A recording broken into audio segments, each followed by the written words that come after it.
السلام علیکم ناظرین، سیاست ٹی وی میں آپ سب کا استقبال ہے۔ میں ہوں فرزان احمد۔ میرے ساتھ اس موقع پر حالات حاضرہ کے لیے بات چیت کے لیے دو معزز حضرات موجود ہیں۔ ایک آرکیٹیکٹ عبدالرحمن سلیم صاحب ہیں اور دوسرے محمد قیصر صاحب ہیں۔ آرکیٹیکٹ عبدالرحمن سلیم صاحب سے ہم پہلے بات کریں گے۔ وہ NRI ہیں، امریکہ اور سعودی عرب ان کا جانا آنا لگا رہتا ہے۔ وہاں پر ہندوستانی بزم اردو کے سابق صدر رہے ہیں، عثمانیہ یونیورسٹی اولڈ بوائز ایسوسی ایشن کے صدر رہ چکے ہیں، مختلف تنظیموں کی راست نگرانی کرتے ہیں اور اس کے ذمہ دار بھی رہے ہیں۔ تو سب سے پہلے ہم ان سے بات چیت کریں گے۔ السلام علیکم، میں آرکیٹیکٹ محمد عبدالرحمن سلیم NRI ہوں، اور اس موقع پر میں سیاست ٹی وی کا شکریہ ادا کرتا ہوں کہ انہوں نے ہمیں اس بات چیت کے لیے مدعو کیا۔ آج NRIs کے کئی اہم مسائل پر ہم بات کریں گے۔ جیسا کہ آپ تمام کو معلوم ہے کہ TRS گورنمنٹ نے 100 کروڑ روپے NRI کے بینیفٹ کے لیے اناؤنس کیے ہیں۔ اس میں ہم سمجھتے ہیں کہ تلنگانہ NRIs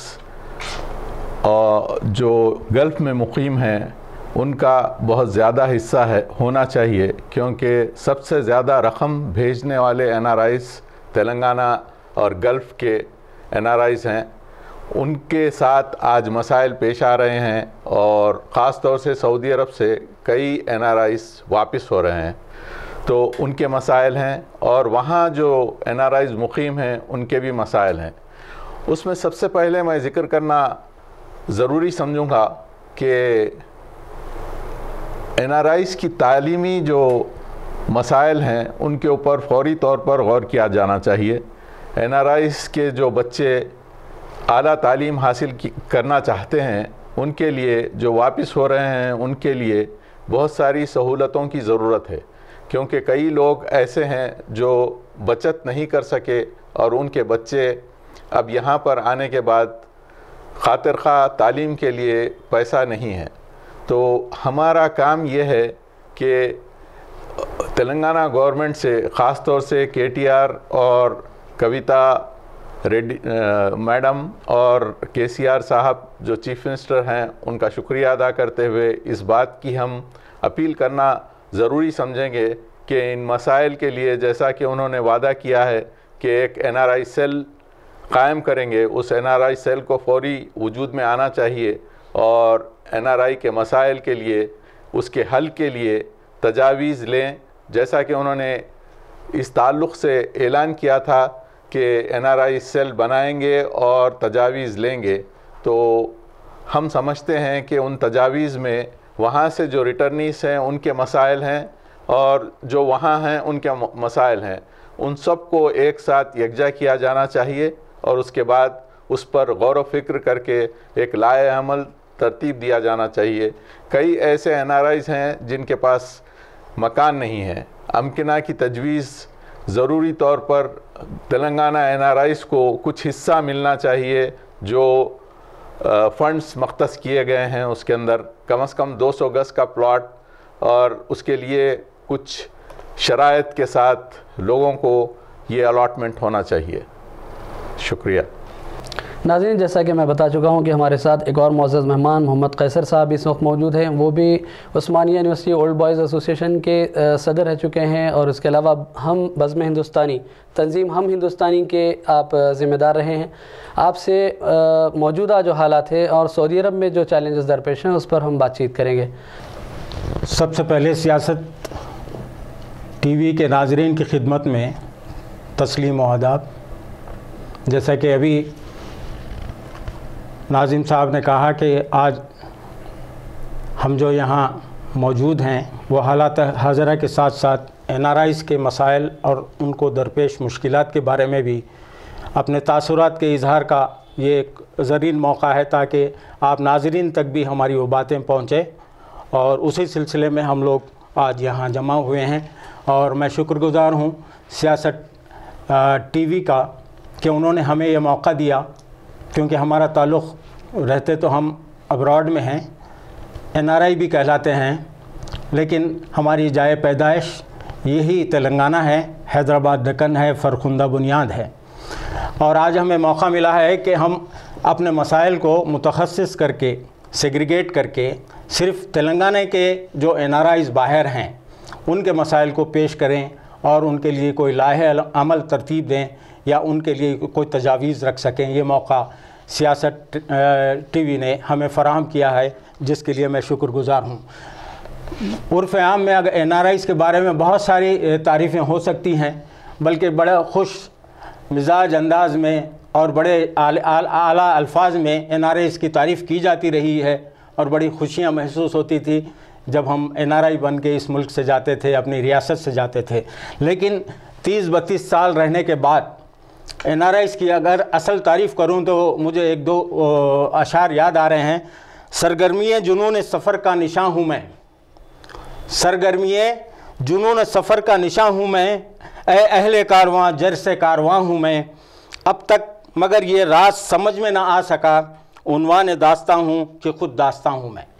یہ NRI کی ایک تعریف ہو سکتی ہے، کیونکہ آج تک ہم یہ سمجھ ہی نہیں پائے ہیں کہ ہم اپنی جائے پیدائش اور اپنا ملک، اپنی ریاست، اپنا شہر، اپنا گھر چھوڑ کر اگر یہاں سے رخت سفر باندھا ہے اور دوسرے ملک میں گئے ہیں تو وہاں ضرور ہم اپنے ملک کا، اپنی ریاست کا نام روشن کیے ہیں، لیکن ہمارا ملک اور ہماری ریاست ہمارے اپنے مسائل کے حل کے لیے کس قدر ممد و معاون ثابت ہوئی ہے، اس کے اوپر بہت ہی گمبھیر انداز میں سوچنا ہوگا اور غور کرنا ہوگا. ہم ہوائی جہاز کا سفر تو کر چکے اور واہ بھی لوٹ چکے، لیکن جو ہمارے مسائل ہیں اتنے گہرے مسائل ہیں، اور جن حالات سے ہم وہاں گزرے ہیں، پھر بھی ہم جو ہے جب ہم واپس آتے ہیں تو عطر اور سینٹ کی خوشبو سے ہمارے اڑوس پڑوس یہ سمجھتے ہیں کہ ہم تو NRI ہیں اور بڑے خوشحال ہیں. لیکن آج یہ موقع سیاست ٹی وی نے فراہم کیا ہے تو کچھ ایسے پھپولے میں پھوڑنا چاہتا ہوں جن سے جو ہے یہ حقیقت آشکار ہو کہ ہم جو سمجھتے ہیں کہ NRI بہت خوش ہیں. خاص طور پہ میں یہاں اس کو مختصر کرتا ہوں. NRI کی تعریف میں ساری دنیا میں بسے NRIs کی بات نہیں کرتا، بلکہ خلیجی ممالک میں جو NRIs ہیں، جہاں بہت ہی اکثریت میں ہماری ریاست کے لوگ رہتے ہیں، جن مسائل سے دوچار ہے، اس پہ ہم کو غور و خوض کرنے کی بھی ضرورت ہے، اور یہاں کی حکومت کو ایک قدم آگے بڑھ کر ہمارے ساتھ دست تعاون دراز کرنے کی بھی ضرورت ہے. آج کل حالات یو ٹرن لے چکے ہیں. اب وہ دور، وہ وقت نہیں رہا کہ وہ زرخیزی نہیں رہی. دوسرے ممالک میں وہاں کے حالات بھی بدل رہے ہیں، اور مسائل و مشکلات ہمارے اپنے ملک سے زیادہ ہمیں درپیش ہیں. وہاں پر ہماری جو صورتحال ہے بہت ہی خستہ صورتحال ہے، جس کے تدارک کے لیے یہاں کی حکومت کو، TRS حکومت کو غور و خوض بھی کرنا چاہیے اور مدد کے لیے دست تعاون بھی آگے بڑھانا چاہیے. میں بہت ہی صاف دلی کے ساتھ یہ کہنا چاہتا ہوں کہ حکومت کے جو بھی اقدامات ہو، الیکشن کو مد نظر رکھ کر نہ ہوں، بلکہ حقیقی طور پر ہماری اپنی ریاست کے جو باشندگان خلیجی ممالک میں جن مسائل اور مشکلات سے دوچار ہیں، ان کے تدارک کے لیے، ان کے حل کے لیے آگے آنے کے لیے بہت ہی صاف دلی کے ساتھ ان کو آگے آنا چاہیے. ووٹ بینک ہے، الیکشن قریب ہے، اس بنیاد پر 100 کروڑ کا اعلان کوئی معنی نہیں رکھتا. آپ اگر غور کریں آج کے زمانے میں خلیجی ممالک میں جس بھاری تعداد میں ہم وہاں رہتے ہیں، آج ابھی ہماری پس پردہ کچھ لوگوں سے گفتگو ہو رہی تھی تو ہمیں بڑی حیرت ہوتی ہے کہ کبھی ہم آندھرا پردیش کے باسی کہلاتے تھے اور آج تلنگانہ کے باسی کہلاتے ہیں. میں صرف ایک ہی مثال دینا چاہتا ہوں، وہ یہ کہ ہم جہاں رہتے ہیں ریاض، سعودی عرب، دارالخلافہ ہے. آج تک کہ جو ہماری قومی ایئر لائن ہے ایئر انڈیا کی کوئی ڈائریکٹ فلائٹ انہوں نے ابھی تک جو ہے اناؤنس نہیں کیا اور نہ آئی ہیں. اور گزشتہ 60 سال سے 65 سال سے NRIs یہاں سے جاتے ہیں، وہاں رہتے ہیں. وہاں خواتین کے مسائل ہے، بچوں کے مسائل ہے، فیملیز کے مسائل ہے. تنہا کبھی ڈائریکٹ فلائٹ میں آ ہی نہیں سکتے، جبکہ دوسری کئی ایئر لائن ڈائریکٹ فلائٹ ہو چکے ہیں. لیکن ریاست تلنگانہ کے دارالخلافے کے لیے آج تک کسی حکومت نے سنجیدگی سے غور نہیں کی. حالانکہ ہم روتے رہے، بلکتے رہے، چیختے رہے، چلاتے رہے اپنے وہاں سے. جو وزراء یہاں سے آتے تھے ان سے پکار گہار لگاتے رہے، چاہے وزیر خارجہ ہو، چاہے NDA حکومت ہو، چاہے UP حکومت ہو. برسوں سے ہم مطالبہ کر رہے ہیں کہ حیدرآباد کے لیے ریاض سے ایک ڈائریکٹ فلائٹ ہو تاکہ اگر ہمیں چھٹی نہ ملی تو ہمارے لواحقین، ہمارے فیملی ممبرز الون ٹریول کر سکیں حیدرآباد کے لیے، لیکن یہ آج تک نہیں ہو سکا۔ میں تمام ممبران پارلیمنٹ جو ریاست سے تعلق رکھتے ہیں اور تمام یہ ریاستی حکومت سے پرزور مطالبہ کرتا ہوں کہ کم از کم یہ سہولت پہنچائیں، اور یاد رکھیں کہ اگر لوڈ فیکٹر کی بات کرتے ہیں ایئر لائن والے تو ہم سب سے دوسری بڑی تعداد میں وہاں رہتے ہیں، بلکہ سارے ہندوستانیوں کا اگر کوئی دوسرا ہندوستان ہے تو سعودی عرب ہے، جہاں 3 ملین سے زیادہ لوگ رہتے ہیں، اور ہماری ریاست سے بڑی بھاری تعداد میں لوگ وہاں رہتے ہیں، کئی فیملیز ہیں، ان کے بچے ہیں۔ تو ان مسائل کے حل کے لیے ہم پکارتے رہے، چیختے رہے، چلاتے رہے، لیکن ان کا کوئی حل نہیں نکل پایا۔ ہمیں امید ہے کہ TRS حکومت ہو یا یہاں کے عوامی نمائندے ہو یا جو ناظرین ہماری باتوں کو سن رہے ہیں، ہمارے دکھ کو سمجھ رہے ہیں، وہ آواز اٹھائیں تاکہ ہمارے یہ مسائل حل ہو سکیں۔ اور بھی کئی مسائل ہیں، جیسے کہ ہم یہ سمجھتے ہیں کہ جیسے ہی ہم نے حیدرآباد سے سعودی عرب کے لیے، حیدرآباد سے دبئی کے لیے، حیدرآباد سے کسی اور خلیجی ملک کے لیے فلائٹ میں بیٹھ جاتے ہیں تو ایسا لگتا ہے کہ ہم وہاں جھاڑوں کو پیسے لگے ہیں اور وہ پہنچتے ہیں ہم توڑ کے جو ہے ایک دن میں امیر بن جائیں گے۔ ایسا نہیں ہے، وہاں ہمیں نہ صرف خون بہانا پڑتا ہے، پسینہ بہانا پڑتا ہے، دن رات محنت کرنی پڑتی ہے، اور جیسے کہ اب ہمارا تجربہ ہے کہ خود اپنے ملک میں ہم اتنی محنت کرتے تو شاید اس سے زیادہ کما سکتے۔ اب وہ رجحان، وہ چام، وہ روشنی اب خلیجی ممالک میں باقی نہیں رہی ہے۔ ہم یہ چاہتے ہیں کہ جو کچھ لوگ وہاں رہ گئے ہیں ان کے جو مسائل ہیں ہماری حکومت کو آگے بڑھنا چاہیے۔ آگے بڑھنا اس لیے بھی ضروری ہے کہ یہ ہم سمجھتے ہیں کہ یہ ہمارا بنیادی حق ہے۔ 30 سال سے اگر میری فیملی اگر وہاں رہتی ہے، ایک مثال کے طور پر میں کہنا چاہتا ہوں، میں نے یہاں آپ کے کوئی بھی سیوک سروسز کی فیسلٹیز قبول نہیں کی، حالانکہ میں یہاں کا پیدائشی ہوں، بلکہ مجھے NRI کہنا بھی نہیں چاہیے، کیونکہ میں تو کانٹریکٹ لیبر ہوں اور ایک ہندوستانی ہوں اور تلنگانہ کا باسی ہوں۔ NRI کی صف میں لا کر یہ کہنا کہ میں مالدار ہوں یا متمول ہوں اور میں جو ہے تمام سہولتوں سے مبرہ ہوں، یہ غلط ہے۔ میں جب یہاں میرے بچے پڑھتے یہاں نہیں پڑھتے ہیں، وہاں پڑھتے ہیں، تو ہم نے آپ کی کوئی بھی سیوک فیسلٹیز ہم نے قبول نہیں کی، نہ استعمال کیا، تو ہمارا آپ کا فرض بنتا ہے کہ ہمارے لیے وہ سہولتیں فراہم کرے، ہمارے بچوں کے لیے سہولتیں فراہم کرے۔ اور جو ریٹرنیز ہیں، اب تو سبھی جانتے ہیں کہ سعودی عرب سے ہو یا پھر خلیجی ممالک سے لوگ اب واپس آنے لگے ہیں۔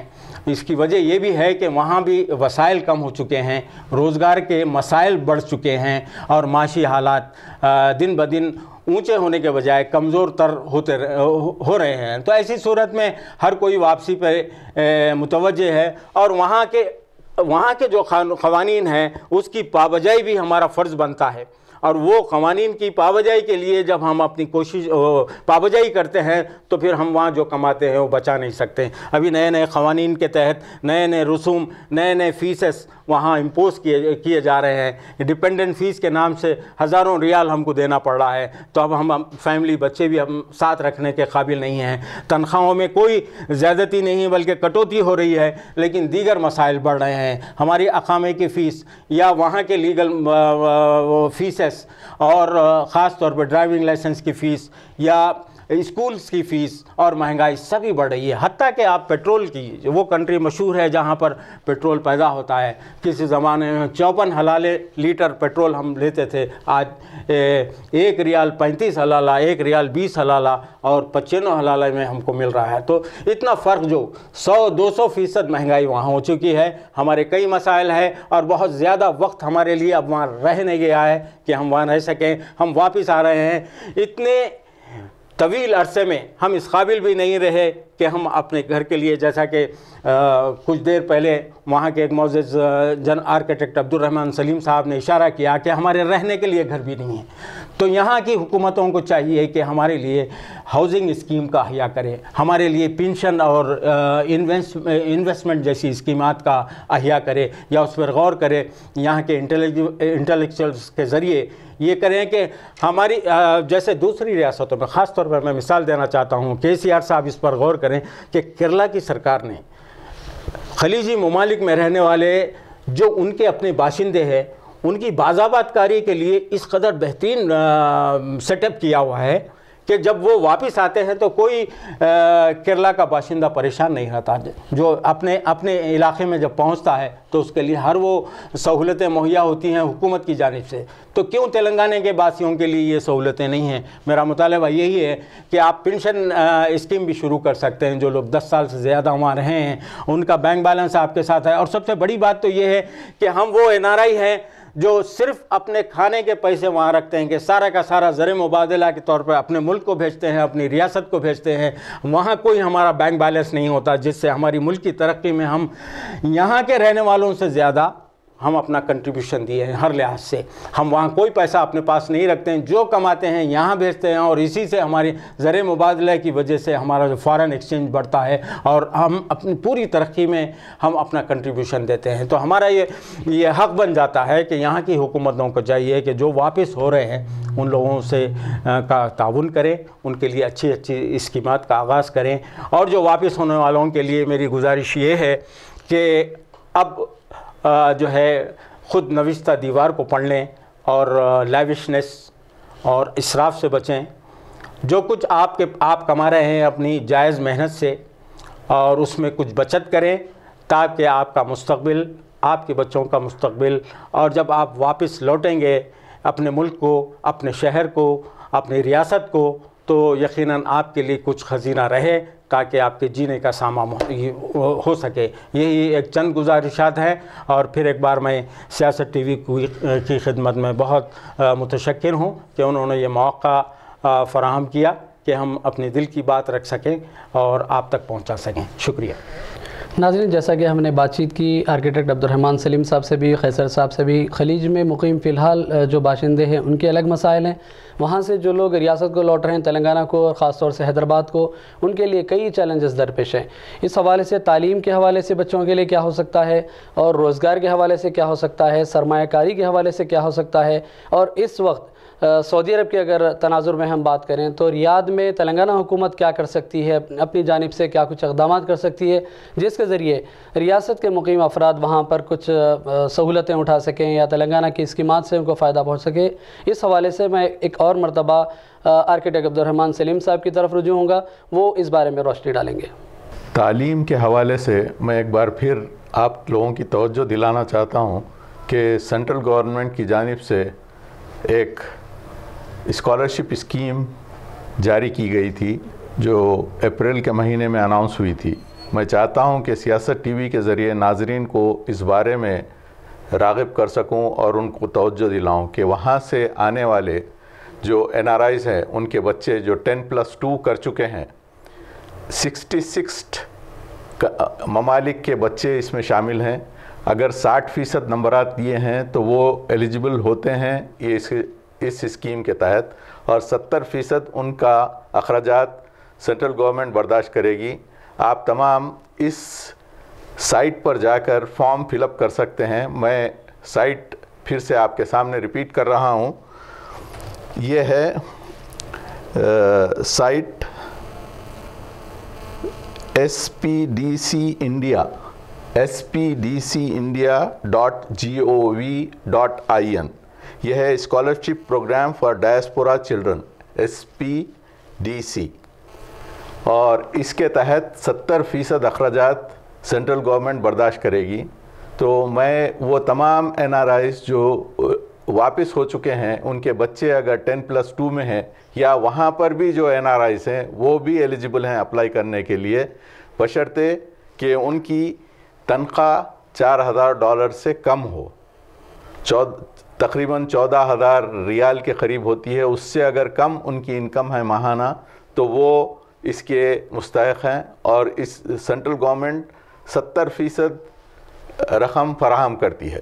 اس کے علاوہ میں اس موقع پر یہ بھی آپ تمام کے ذریعے حکومت تلنگانہ کے پاس یہ پہنچانا چاہتا ہوں, اور سینٹرل گورنمنٹ کی فارن منسٹری کے پاس بھی, کہ ہم چاہتے ہیں کہ تلنگانہ کے مسائل کے لیے ہر ایمبیسی میں, گلف کی ہر ایمبیسی میں ایک تلنگانہ کا ریپریزنٹیٹیو وہاں پر ہونا چاہیے جو ان کو مختلف شعبوں میں جو ان کی ضروریات ہیں اس کی جانب صحیح طریقے سے گائیڈ کر سکیں, ان کو مشورہ دے سکیں. اور یہ بہت آسان ہے. وہاں پر بہت بڑے بڑے عملہ موجود ہے مختلف ایمبیسیز میں. اگر ایک NRI کا ریپریزنٹیٹیو ہو جاتا ہے تو اس سے کافی سہولیات ہو سکتی ہیں. دوسری چیز میں یہ بھی کہنا چاہوں گا کہ جو طلبہ NRIs کا اسٹیٹس رکھتے ہیں اور جیسے اگر 10th کلاس کے بعد یہاں آ رہا ہے تو اس کو مقامی طالب علموں کے ساتھ اسی طرح کا درجہ دیا جانا چاہیے، کیونکہ اب کئی مسائل میں شکار ہیں NRIs. تو اس جانب میں چاہتا ہوں کہ KCR گورنمنٹ خاص طور سے توجہ دے اور ان بچوں کو اس سے داخلے میں بہت سہولت ہوگی. اور اس کے علاوہ یہ ہے کہ اس سے پہلے بھی ہم یہ مسئلہ رکھ چکے ہیں کہ وہاں سے آنے والے بچے کسی وجہ سے TC حاصل کرنے میں ناکام ہیں اور یہاں آنے کے بعد ایڈمیشنز چاہتے ہیں. تو جو بچوں کے پاس TC نہیں ہے وہ بچوں کو پچھلی سرٹیفکیٹ آف پاسنگ کے مارکس کی بنیاد پر داخلہ دینے کی سہولت دی جائے. اس تعلق سے میں سمجھتا ہوں کہ AK خان صاحب کو بھی ہم نے ریپریزنٹیشن دیا تھا اور اس سیاست TV کے ذریعے میں ایک بار پھر اس جانب راغب کرنا چاہتا ہوں گورنمنٹ کو کہ اس تعلق سے جلد احکامات جاری کریں. اس کے علاوہ NRIs کے لیے اراضی کی فراہمی جو انڈسٹریز کے لیے اور مکان کے لیے اس سے پہلے بھی میں ذکر کر چکا ہوں، تو یہ اس جانب بہت فوری طور پر توجہ کی ضرورت ہے. اور ہم NRIs جو باہر کے آئے ہیں ان میں جو اکنامیکلی ویکر سیکشنز ہیں جن کی تنخواہ زیادہ نہیں تھی، جو بچت نہیں کر سکے، ان کو اس سے کافی آرام پہنچے گا. اس کے علاوہ فائنینشیل ایڈوائزری بورڈ کی ضرورت ہے. اب ہوتا یہ ہے کہ لوگ کچھ بچت کرتے ہیں اور یہاں آ کر مختلف قسم کی آرگنائزیشنز میں اپنے پیسے انویسٹ کر دیتے ہیں. تو ہم چاہتے ہیں کہ گورنمنٹ کی طرف سے کوئی ایسا سیل بنایا جائے جو صحیح طریقے سے گائیڈ کریں کہ گورنمنٹ کی اسکیمز کیا ہیں جس سے ریٹرنز زیادہ سے زیادہ ان کو مل سکیں اور فائدہ ہو سکے. تو ہم چاہتے ہیں کہ گورنمنٹ کوئی ایسے آفیسرز کا تعین کرے جو اس جانب NRIs کو صحیح مشورہ دے سکیں. اس کے علاوہ ایک اور بات ہم یہ گورنمنٹ کے سامنے رکھنا چاہتے ہیں کہ جو گلف NRIs ہیں ان لوگوں کو جو واپس ہو رہے ہیں وہ جو پروفیشنلز ہیں جیسے آرکیٹیکٹس ہیں، انجینئرز ہیں اور ڈاکٹرز ہیں، مختلف بیورو جو شعبہ حیات زندگی سے تعلق رکھتے ہیں، ان کی ایک ایسی پروفیشنل باڈی بنائی جائے جو صحیح طریقے سے یہاں پر ایڈوائزری کے طور پر تشکیل دی جائے جو وہاں سے آنے والے NRIs کو گائیڈ کر سکیں. ان تمام باتوں کے ساتھ میں پھر ایک مرتبہ سیاست TV کا شکریہ ادا کرتا ہوں کہ انہوں نے یہ موقع فراہم کیا اور آپ سے بات چیت کرنے اور اپنے مسائل تلنگانہ گورنمنٹ تک رکھنے کا موقع فراہم کیا. اس کے لیے میں سیاست TV کا شکریہ ادا کرتا ہوں. خدا حافظ. ناظرین، جیسا کہ آپ نے NRIs کے امور کے مسائل کی سماعت کی، بالخصوص خاص طور پر اگر میں کہوں تو خلیج میں مقیم باشندوں کے اس وقت کیا مسائل ہیں، وہاں پر مقیم افراد کے لیے متعدد چیلنجز درپیش ہیں. جیسا کہ ہم نے سنا کہ ڈیپینڈنٹ فیس کا ایک نیا مسئلہ ہے، پھر تنخواہوں میں کٹوتی کا ایک بہت بڑا مسئلہ ہے، پھر وہاں پر بچوں کے تعلیم جاری رکھنا ایک بڑا مسئلہ ہے کیونکہ نوکریوں کے تحفظ بھی خود ایک بہت بڑا مسئلہ بن گیا ہے. تو بہت سارے افراد یہاں پر واپس آ رہے ہیں ریاست میں، پھر یہاں آنے کے بعد ان کو بہت سارے چیلنجز درپیش ہیں جن کی جانب تلنگانہ حکومت کو فوری طور پر توجہ دینے کی ضرورت ہے، جس کے ذریعے ان مسائل کو حل کیا جا سکتا ہے. فی الحال میں دونوں معزز مہمانوں کا مشکور ہوں کہ انہوں نے ہمارے لیے وقت نکالا. اس وقت ہم پروگرام کو یہیں ختم کرتے ہیں. آداب.